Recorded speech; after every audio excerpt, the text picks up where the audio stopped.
Alors, je m'appelle donc Marielle et je suis thérapeute avec la méthode Vitose. Alors, Vitose, en fait, c'est le nom du fondateur de la méthode. Donc, il s'appelait Roger Vitose. C'était un médecin généraliste suisse et qui a inventé cette méthode, qui est une méthode à médiation psychocorporelle. En fait, c'est une méthode de pleine conscience, voilà, qui aide les patients à mieux vivre le moment présent grâce à des exercices, notamment pour revenir aux sensations de leur corps, pour revenir et redécouvrir leurs 5 sens et pour être ancrés dans le présent. En fait, la plupart des personnes qui viennent me voir parce qu'elles sont dans un vagabondage cérébral permanent, c'est-à-dire qu'elles sont dans leurs pensées en permanence.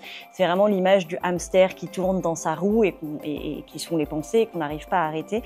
Et là, l'objectif, c'est d'aider les personnes à quitter leur mental pour revenir ici et maintenant dans leur corps et donc dans l'instant présent. Enfin, à l'annonce d'une maladie comme les patients d'INCO, effectivement, c'est le mental qui va prendre le dessus. Il va y avoir des peurs, il va y avoir des doutes, il va y avoir des incertitudes. Mais du coup, la personne se projette en général de manière angoissante ou vit plutôt dans le passé, en train de culpabiliser sur ce qu'elle aurait dû faire ou pas, ou en train de regretter. Sauf que le projet de la méthode Vitose, c'est vraiment d'apprendre à mieux vivre le moment présent, parce que dans le moment présent, tout va bien, et surtout, c'est le seul moment sur lequel on peut avoir un impact. Comment on fait de la place à l'instant présent?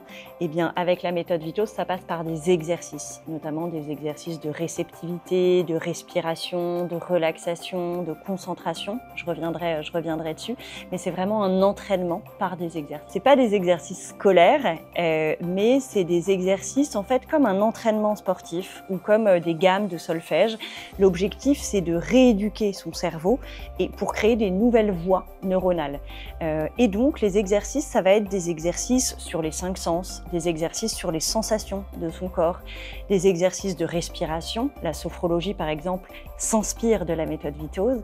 Ça va être des exercices de relaxation aussi, et puis de concentration. Le docteur Vitose dit de faire un exercice de 5 minutes toutes les heures pour revenir ici et maintenant.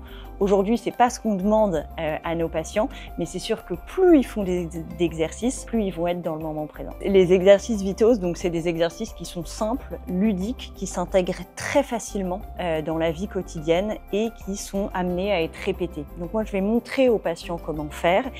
Ils vont faire en séance, ils vont expérimenter les exercices et une fois qu'ils rentrent chez eux, ils ont des outils pour aller mieux et pour s'entraîner chez eux. Bon, alors comme vous l'avez compris, je crois à être plus ancrés dans le moment présent.